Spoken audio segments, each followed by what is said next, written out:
مرحبا يا شهر رمضان مرحبا شهر العبادة مرحبا يا شهر رمضان مرحبا شهر السعادة مرحبا يا شهر. Assalamualaikum warahmatullahi wabarakatuh. Alhamdulillah alladzi syarrafa al-anam bi sahibil maqamil a'la wa asyhadu an la ilaha illallah wahdahu la syarika lah syahadatan nalqa biha rabbana yawma sarair tubla wa asyhadu anna sayyidana wa nabiyyana Muhammadan abduhu wa rasuluhul mustafa. Allahumma salli wa sallim wa barik wa karrim wa 'azzim ala abdikal mujtaba wa habibikal muntaqa sayyidi ahlil ardi wa sayyidi ahlis sama sayyidina wa nabiyyina wa syafi'ina wa maulana Muhammad sayyidil mursalin wal anbiya wal arifin wal awliya wa ala alihi wa ashabihi arbabi sidqi wat tuqa wat tabi'ina lahum bi ihsanin ila yaumil liqa. Amma ba'du, hadaratil muhtaramin, para sesepuh, para asatidz yang dimuliakan Allah Subhanahu wa taala, para orang tua yang hadir, bil khusus Ketua Musalla Baitul Muttaqin Bapak Amin, semoga panjang umur dalam sehat walafiat. Imam tarawih kita di malam ini itu Ustaz Muhammad Haji Muhammad Nurdin, semoga panjang umur dalam sehat walafiat. Dan para orang tua kita yang hadir semuanya, semoga Allah Ta'ala berikan keberkahan kepada kita sekalian, berkahan di bulan Ramadan, berkahan dari malam-malam Ramadan, dan Allah panjangkan umur kita sehingga menjumpai hari raya Idul Fitri dalam sehat walafiat, dalam ampunan Allah Subhanahu wa taala. Hadirin hadirat jamaah salat tarawih dan isya yang dimuliakan Allah Subhanahu wa taala. Bersyukur kita kepada Allah Ta'ala dikumpulkan di dalam majelis ini, di dalam musalla ini, rumah Allah yang dimuliakan Allah, untuk melaksanakan ibadah, untuk banyak bersujud kepada Allah Subhanahu wa Ta'ala. Dan terjadi ini semuanya karena taufik. Taufik dari Allah Ta'ala mahal, bukannya murah.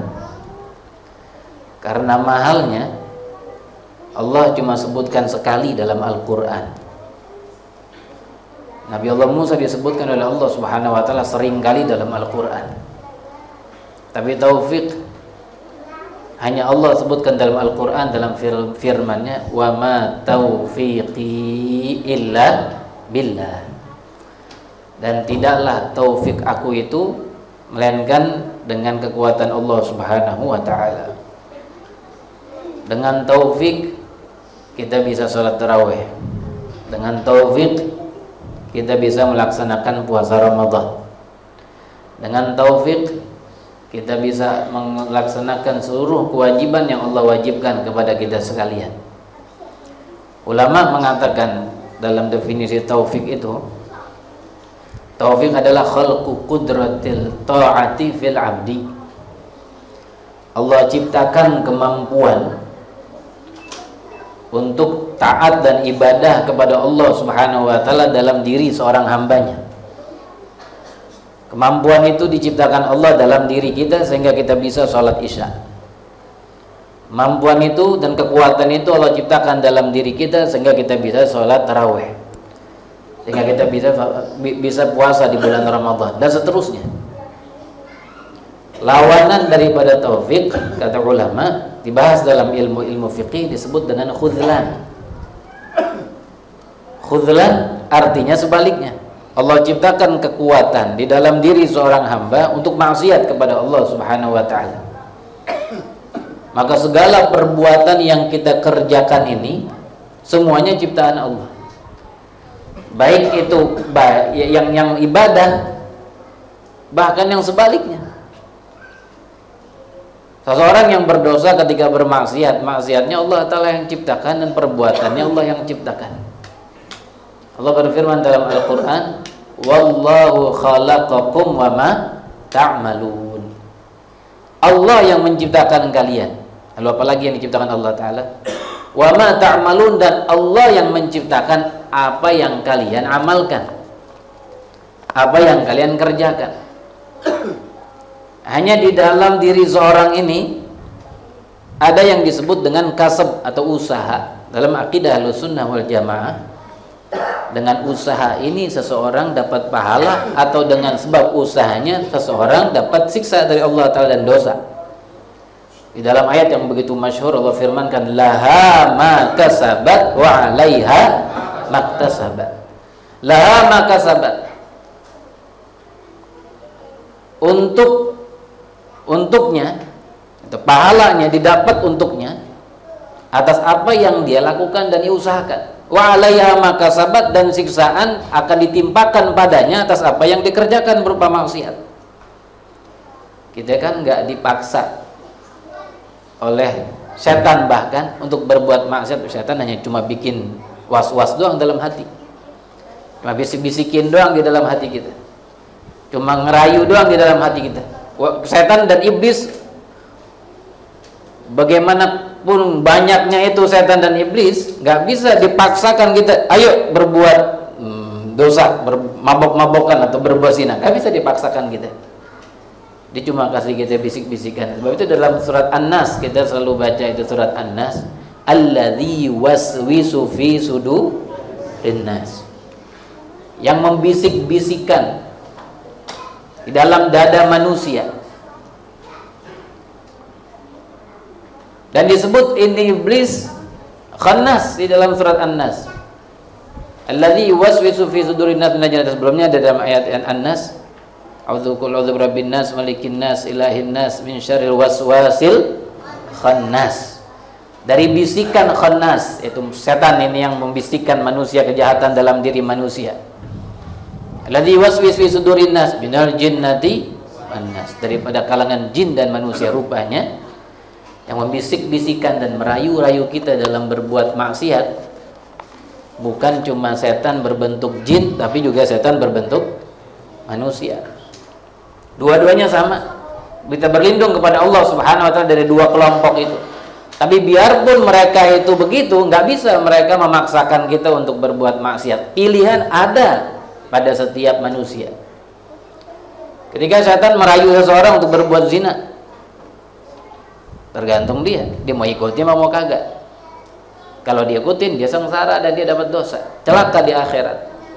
Kalau dia nggak ikutin, dia dapat pahala dari Allah Subhanahu wa Ta'ala, karena segala maksiat yang kita usahakan untuk kita hindari dapat pahala dari Allah. Sebaliknya malaikat juga membisikkan dalam hati manusia untuk mengajak mereka ke dalam kebaikan. Tergantung kita setelah itu, apakah kita ngikuti bisikan malaikat kemudian kita jadi bahagia dan dapat keberuntungan di sisi Allah, pahala di sisi Allah Subhanahu wa Ta'ala, ataukah kita nggak mau dengan ajakan malaikat sehingga kita menyesal di alam akhirat nanti. Nggak ada di antara mereka yang bisa memaksa. Nah, ini khudlan, lawanannya taufik, kata ulama. Allah ciptakan kekuatan dalam diri seseorang untuk bermaksiat kepada Allah. Na'udzubillah min dzalik. Dengan taufik itu kita meminta kepada Allah Ta'ala, kita memohon. Allahumma wafiqna ila kulli khair. Di antaranya doa begitu, ya Allah berikan kami taufik kepada segala yang baik.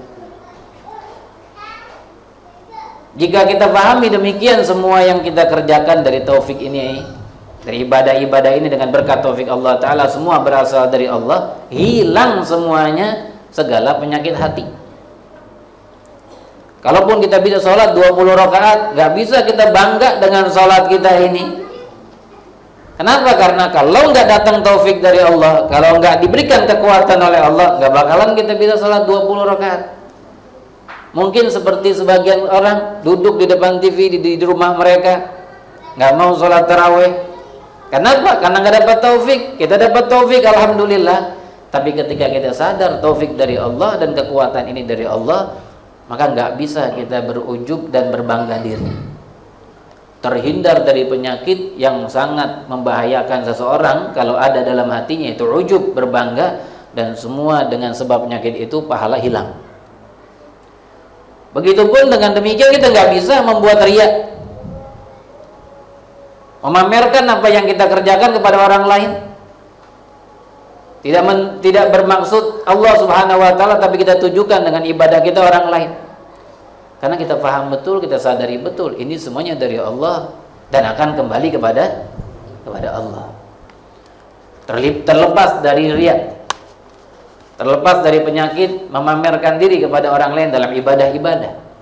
Dan itulah makna ikhlas yang Allah Ta'ala perintahkan dalam surat Al-Bayyinah, wa ma umiru illa liya'budullaha mukhlisina lahuddina hunafa wa yuqimus salata wa yu'tuz zakata wa dzalika dinul qayyimah. Kata Allah dalam ayat ini, mereka tidak diperintahkan kecuali ini yang diperintahkan Allah Subhanahu wa taala. Apa tuh yang diperintahkan Allah?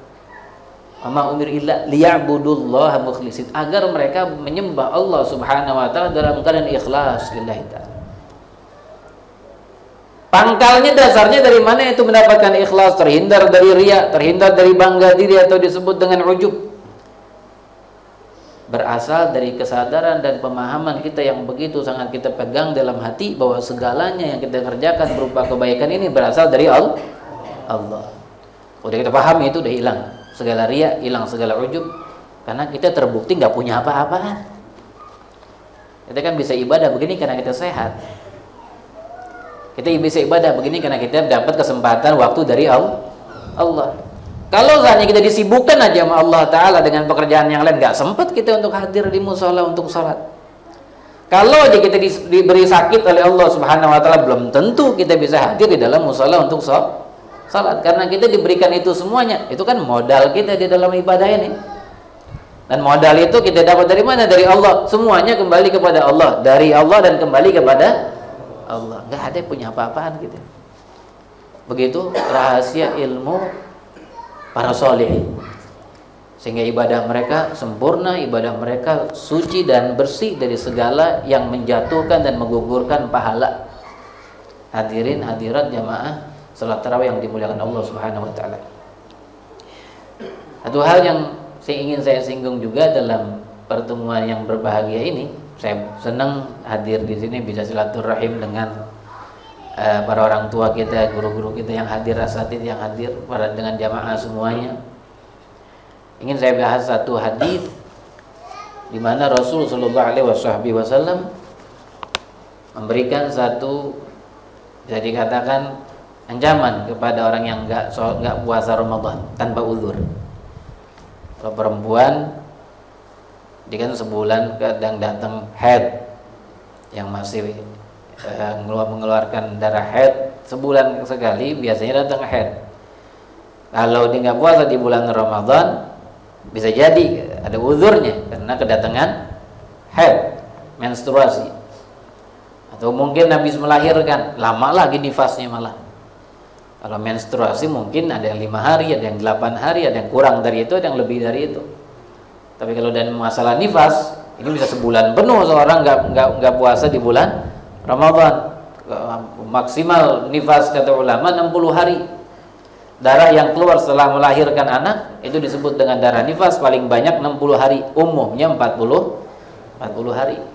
40 hari aja tuh kalau datang di bulan Ramadan dia baru ngelahirin, udah bisa sepanjang bulan Ramadan dia nggak bakalan puasa karena ada nifasnya. Perempuan ada uzur, sebagaimana laki dan perempuan juga dapat uzur dari syariat untuk tidak berpuasa di bulan Ramadan. Kalau dia musafir, pergi jauh, perjalanan jauh dari sini mungkin ke Surabaya, ke Lombok, apa ke luar Jawa, dengan tujuan yang halal, dengan tujuan yang bukan maksiat, boleh di perjalanan dia tidak berpuasa asalkan dimulai perjalanannya dari sebelum fajar. Ya, perjalanan jauh yang menempuh 83 kilo atau lebih dan dimulai dari sebelum fajar, hari itu dia boleh untuk tidak berpuasa.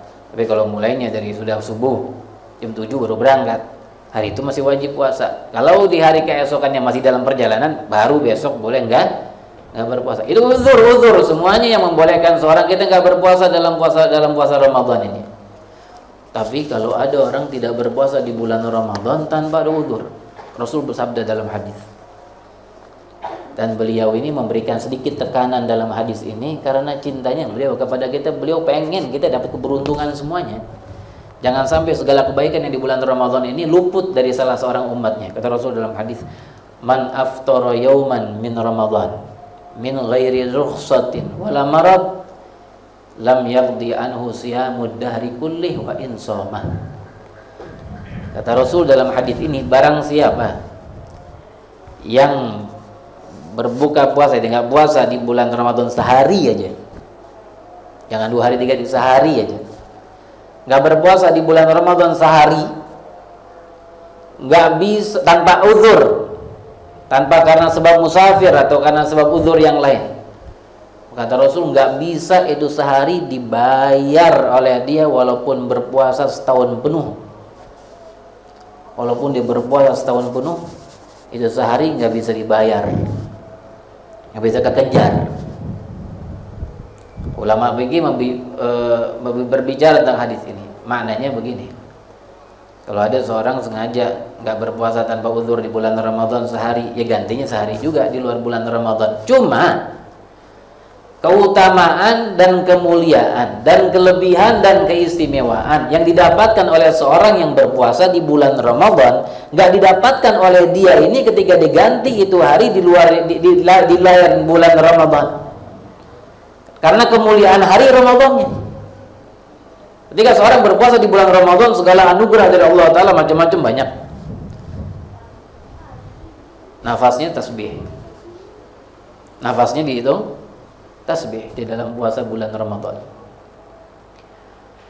Dan ketika berbuka di hari dia berbuka, ketika menjelang maghrib atau waktu maghrib datang waktu berbuka puasa, dapat kabar gembira dari Rasul bahwa Allah Subhanahu wa Ta'ala memerdekakan hambanya sebanyak 1 juta setiap buka puasa. 1 juta orang dimerdekakan Allah Ta'ala dari nerakanya. Siapa yang dimerdekakan itu yang 1 juta itu banyaknya? Orang-orang yang semestinya masuk nerakanya Allah.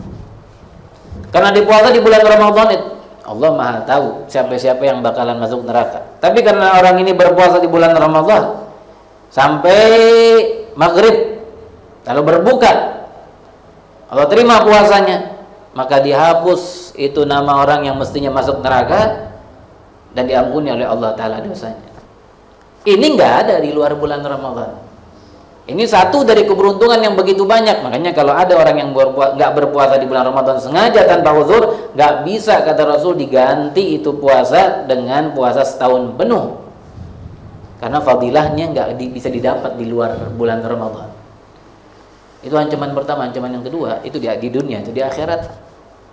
Rasul di suatu saat, bagaimana hadis diriwayatkan oleh Ibn Hibban dan Ibn Khuzaimah dalam sahih keduanya, suatu saat ketika Rasulullah sedang sendiri, kemudian datangnya ada 2 orang. 2 orang ini malaikat. Lalu kedua malaikat itu memegang kedua bahu beliau dan dibawa beliau. Ada yang mengatakan ketiaknya diangkat oleh malaikat itu, dibawa ke satu tempat di mana di hadapan beliau ada bukit tinggi. Kata malaikat itu, naik ke atas. Kata Rasul mengatakan, aku nggak mampu naik ke atas, tinggi banget. Kami akan menjadikanmu mudah. Maka Rasul menaikkan dan mudah bagi Rasul untuk menaiki bukit itu sampai di atas. Di atas bukit bersama 2 malaikat itu, ya, beliau mendengar suara jeritan-jeritan yang begitu sangat memekikan telinga. Jeritan-jeritan orang kesakitan. Rasul tanya, ini jeritan dari mana ini? Siapa yang menjerit? Maka malaikat itu mengatakan kepada Rasul, jeritan yang kau dengar ini jeritannya penduduk neraka. Kata Rasul tanya lagi, kemudian diperlihatkan oleh Allah Ta'ala mereka-mereka itu yang tadi menjerit dari atas bukit tadi. Alam gaib Allah Ta'ala perlihatkan kepada Nabi. Dilihat ada sekelompok orang digantung di tumitnya, kepala di bawah, kaki di atas, dibantung di tumitnya dengan besi panas, dan mulut mereka itu hancur habis-habisan. Pinggir mulut kanan dan kirinya hancur habis-habisan, pecah. Rasul lihat itu dan Rasul tanya, itu mereka kenapa diazab, disiksa seperti itu? Lalu malaikat itu menjawab, itu mereka orang-orang yang tidak berpuasa di bulan Ramadan. Ya, tepatnya malaikat mengatakan dalam hadis tersebut, mereka adalah orang-orang yang berbuka puasa sebelum waktunya berbuka. Sebelum maghrib dia udah batal puasanya tanpa uzur. Siksanya di alam akhirat demikian rupa. Rasul sampaikan ini kepada kita supaya kita hindari, karena Rasul nggak mau di antara kita ada yang masuk nerakanya Allah Subhanahu wa taala. Beliau sayang sama kita. Beliau cinta sama kita dan segala kebaikan dikasih tahu oleh Rasulullah supaya kita mengerjakannya, supaya kita beruntung di alamul akhirat. Semoga kita dijadikan umat beliau di dunia dan di akhirat. Allah Ta'ala berikan kepada kita syafaat beliau di yaumil kiamat, dijadikan kita umatnya, dibanggakan Nabi Muhammad SAW, dimasukkan kita oleh Allah Ta'ala ke dalam surganya Rasul, ke dalam surganya Allah bersama Rasul, dituntun oleh beliau dan diberikan segala keistimewaan di dalam surganya Allah Subhanahu wa Ta'ala. Dan semoga Ramadan ini Ramadan yang dijadikan Ramadan yang berkah untuk kita semuanya, berkah untuk keluarga kita, untuk anak istri kita, untuk saudara-saudara kita, dan dijadikan hari raya Idul Fitri, hari raya pengampunan untuk dosa-dosa kita semuanya, yang kecil dan yang besar, semoga diampuni Allah Subhanahu wa taala. Amin ya rabbal alamin. Wabillahi taufiq wal hidayah. Assalamualaikum warahmatullahi wabarakatuh. Marhaban ya syahr Ramadan, marhaban syahr al-ibadah, marhaban ya syahr Ramadan, marhaban syahr السعادة. مرحبا